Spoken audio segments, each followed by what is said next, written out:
विश्वं विष्णुर्वशटकारो भूतभव्य भवत्प्रभुः भूतगुद्बुद्बुद्भावो भूतात्मा बुद्भावनः भूतात्मा परमात्मा च मुक्तानां परमागतिः अव्ययः पुरुषः साक्षी क्षेत्रज्ञोक्षर एव च नमो नमः।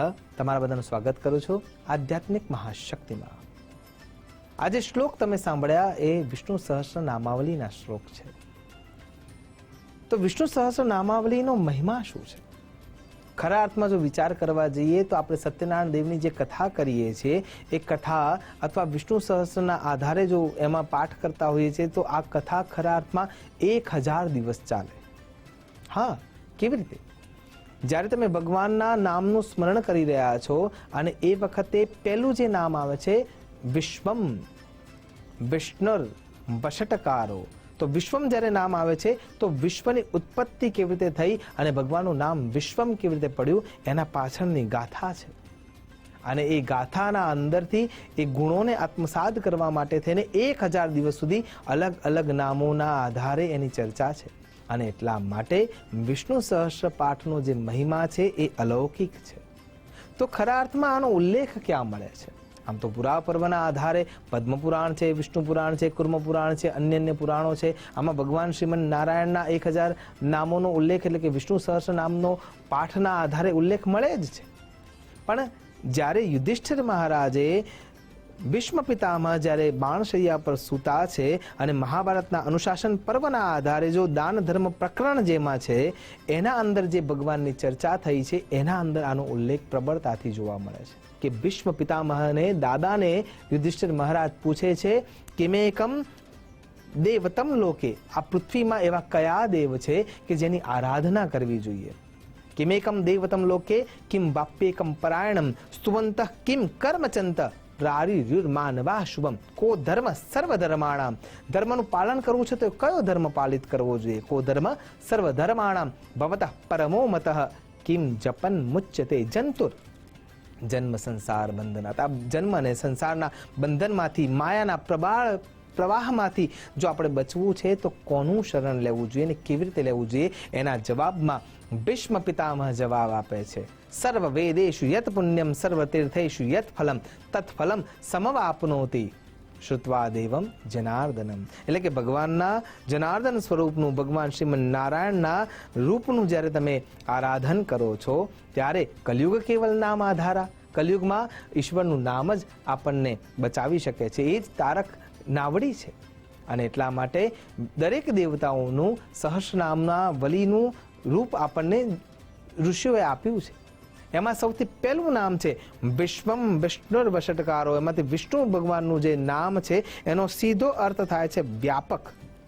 જન્મેજય અને વૈશંપાયન જ્યારે આ ચર્ચા કરી રહ્યા છે ત્યારે પણ આ જ ચર્ચા છે કે સર્વત્ર વ્યાપક છે, જેનો કોઈ જગ્યાએ અભાવ નથી, જે સર્વ જગ્યાએ વિદિત છે। ત્યાંથી ભગવાનનું આગળનું નામ જો વિચાર કરવા જઈએ તો એ નામ છે ઋષિકેશ। એનો અર્થ થાય છે ઇન્દ્રિયોના સ્વામી।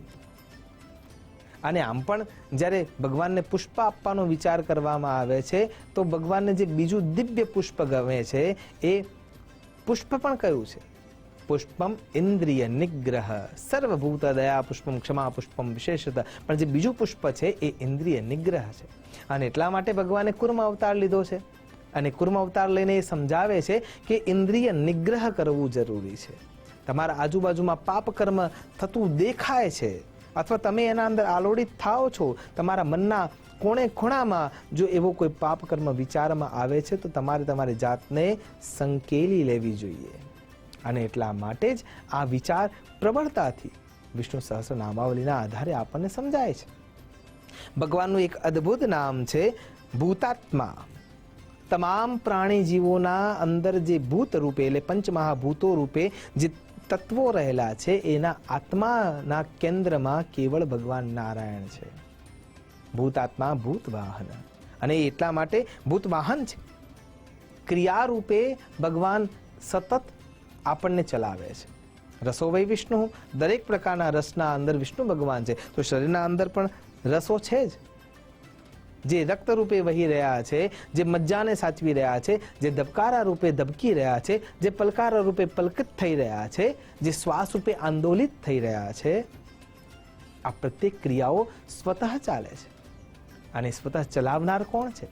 ભૂતાત્મા, જે ભૂતના આત્મા છે. પણ ભૂત કોણ? પંચમહાભૂત.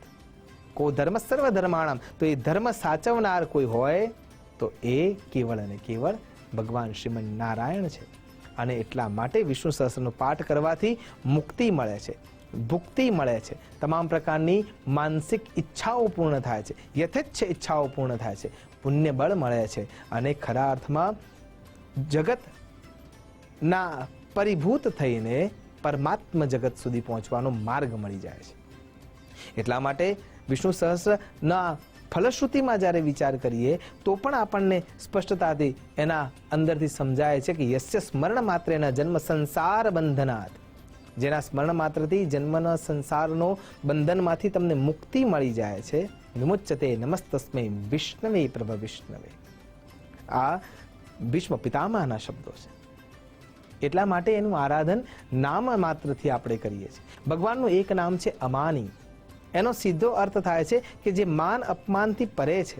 ભૃગુ મહારાજ જ્યારે ભગવાન શ્રીમન નારાયણની છાતી પર લાત મારે છે ત્યારે માન અપમાનની ચિંતા કર્યા વિના ભગવાન નારાયણ એમના પગને હાથમાં લઈને ચુંબન કરે છે અને કહે છે કે તમને વાગ્યું તો નથી ને? કેમ કે મારું શરીર વજ્રનું બનેલું છે અને આ તમારા પગ કોમળ છે. તો જે અમાની છે ત્યાં લક્ષ્મીજીનો વાસ થાય છે. કહેવાનો અહીંયા તાત્પર્ય એ છે કે વિષ્ણુ સહસ્રના અંદર છુપાયેલા જે રહસ્યો છે એ એક એક નામમાં જ્યારે તમે એનો વિચાર કરો છો, ગુરુના સાનિધ્યમાં બેસીને એને સમજો છો, ત્યારે એ સ્વતઃ સમજાવવાની શરૂઆત થાય છે. અને એટલા માટે એના ફલશ્રુતિમાં મળે છે શું?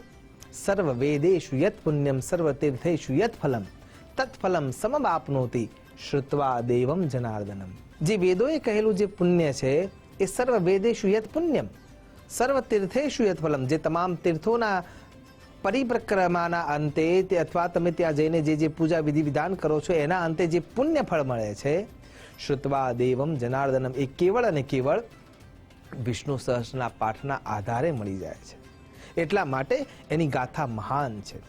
તમે અગ્નિના જોડે જાઓ તો તમે ચાહો કે ન ચાહો, તપિશના કારણે તમને અગ્નિ મળવાની જ છે. તપના આધારે એના અગ્નિના દાહકતા તમને અનુભૂત થવાની જ છે. જળાશયના નજીક જાઓ તો તમે ઈચ્છો કે ના ઈચ્છો એના તરફથી આવતો ઠંડો પવન તમને ઠંડકતા આપવાનો જ છે.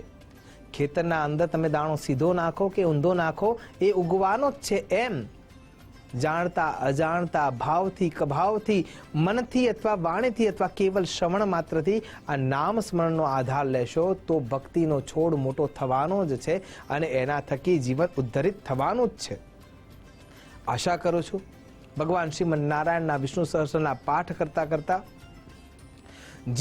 જીવાત્માનો ભાવ ભૂલી અને દેવત્વનો ભાવ ભૂલી અને પરમાત્મ તત્વ સુધી પહોંચી શકે અને ખરા અર્થમાં ભગવાનના સાનિધ્યને આપણે મેળવી શકીએ. એ જ અભ્યર્થના સાથે નમસ્કાર. અસ્તુ સદા શિવોહમ. નમો નમઃ.